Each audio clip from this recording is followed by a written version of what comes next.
അസ്സലാമു അലൈക്കും. മൈമൂൻസ് കിച്ചണിലൂടെ ഞാനിന്ന് കാണിക്കുന്നത് സ്റ്റഫ്ഡ് ചിക്കനാണ്. കോഴി നിറച്ചത് എല്ലാവർക്കും വളരെ ഇഷ്ടപ്പെട്ട ഒന്നല്ലേ ഈ ചിക്കൻ ഫ്രൈ ചെയ്തത്. അപ്പം നമുക്ക് ഈ ഹോൾ ചിക്കൻ എങ്ങനെ ഫ്രൈ ചെയ്യുന്നതെന്ന് നോക്കാം. അതിനായി വേണ്ടത് ഇങ്ങനെ ഹോൾ ചിക്കൻ എടുത്ത് നന്നായി വൃത്തിയാക്കി വെക്കാം. ചിക്കനിലേക്ക് പുരട്ടാനായിട്ട് നമുക്കൊരു മസാല തയ്യാറാക്കണം. 15 പച്ചമുളക്, ചെറിയ കഷ്ണം ഇഞ്ചി, 5-6 വെളുത്തുള്ളി, അതുപോലെ തന്നെ കുഞ്ഞുള്ളി, അരമുറി സവാള എന്നിവ നന്നായി മിക്സിയിലിട്ട് കൂടെ ഒരു പിടി മല്ലിയില, പുതിനയില, 3-4 തണ്ട് കറിവേപ്പില എന്നിവയും കൂട്ടി അരച്ചെടുക്കാം. ഇതിൻ്റെ കൂടെ തന്നെ വേണ്ടത് കുറച്ച് സ്പൈസസ് വേണം. ചെറിയ ജീരകം 1 ടേബിൾ സ്പൂൺ, കുരുമുളക് 1 ടീസ്പൂൺ, പട്ട, ഗ്രാമ്പു, ഏലക്ക 3-4 എണ്ണം. അതിൻ്റെ കൂടെ പൊടികളായിട്ട് വേണ്ടത് മല്ലിപ്പൊടി, മുളക് പൊടി, മഞ്ഞൾപ്പൊടി ഇവയെല്ലാം കൂടി അരച്ച് പേസ്റ്റ് ആക്കാം. ഈ 2 പേസ്റ്റും കൂടെ നന്നായി മിക്സ് ആക്കി വെക്കാം. ഇനി ക്ലീൻ ചെയ്ത ചിക്കൻ എടുത്ത് കത്തി കൊണ്ട് നന്നായി അവിടെ ഇവിടെയൊക്കെ വരഞ്ഞു കൊടുക്കാം. ചിക്കൻ്റെ ഉൾഭാഗത്തൊക്കെ മസാല നന്നായി ഇടിച്ച് കിട്ടാൻ വേണ്ടിയാണ് ഇങ്ങനെ വരഞ്ഞു കൊടുക്കുന്നത്. ഇനി ചിക്കൻ്റെ ഉള്ളിലും പുറമേയും നന്നായി മസാല പുരട്ടി കൊടുക്കാം. എല്ലാ ഭാഗത്തും എത്തുന്ന രീതിയിൽ മസാല പുരട്ടി 2-3 മണിക്കൂർ നമുക്കിത് റെസ്റ്റ് ചെയ്യാൻ വെക്കാം.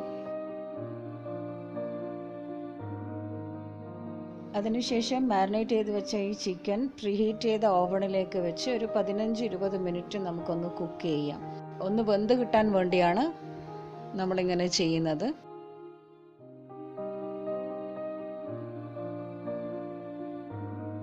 ഇങ്ങനെ വേവിച്ചെടുത്ത ഈ ചിക്കൻ പുറത്തെടുത്ത് നമുക്കിത് ചൂടാറാനായി മാറ്റി വെക്കാം. ഈ സമയം ഒരു ഉരുളി അടുപ്പിൽ വെച്ച് ചൂടാക്കി ഓയിൽ ഒഴിച്ച് ചൂടാകാനായി വെക്കുന്ന സമയം നമുക്ക് ചിക്കൻ്റെ ഉൾഭാഗത്തേക്ക് കുറച്ച് മസാല, ഒരു ബോയിൽ ചെയ്ത എഗ്ഗ്, വീണ്ടും മസാല അങ്ങനെ വെച്ച് സ്റ്റഫ് ചെയ്ത് കൊടുക്കാം. ചിക്കൻ മസാലയുടെ വീഡിയോ ലിങ്ക് ഞാൻ ഡിസ്ക്രിപ്ഷൻ ബോക്സിൽ അറ്റാച്ച് ചെയ്യുന്നുണ്ട്. അപ്പോൾ എല്ലാവരും ആ വീഡിയോ കാണുക. ഇനി ഇങ്ങനെ സ്റ്റഫ് ചെയ്ത ചിക്കൻ ചൂടായ ഓയിലിലേക്കിട്ട് മീഡിയം ഫ്ലെയിമിൽ വെച്ച ശേഷം നമുക്കിത് എല്ലാ ഭാഗവും മൊരിച്ചെടുക്കാം.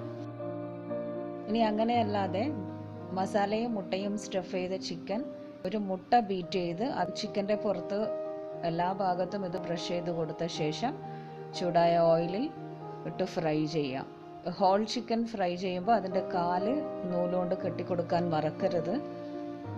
അപ്പോൾ എല്ലാ ഭാഗവും ചെറിയ ഫ്ലെയിമിൽ വെച്ച് നന്നായി മൊരിച്ചെടുത്ത ശേഷം ചിക്കൻ എണ്ണയിൽ നിന്നും കോരി മാറ്റാം. ഇനി ഇതേ പാനിൽ തന്നെ കുറച്ച് ഓയിൽ മാറ്റിയ ശേഷം നേരത്തെ ചിക്കനിൽ പുരട്ടാൻ വേണ്ടി എടുത്ത ഒരു പേസ്റ്റ് ഉണ്ടല്ലോ, ചില്ലി സ്പൈസസ് പേസ്റ്റ്, ആ പേസ്റ്റ് ഈ പാനിലേക്കിട്ട് നന്നായി വഴറ്റി റോസ്റ്റ് ചെയ്തെടുത്ത ശേഷം ഈ ചിക്കൻ നമുക്കതിലേക്ക് ഇട്ട് കൊടുത്ത് മിക്സ് ആക്കാം. അതല്ലെങ്കിൽ ചിക്കനിലേക്ക് നമുക്ക് ഈ മസാല ഒഴിച്ചു കൊടുക്കാം.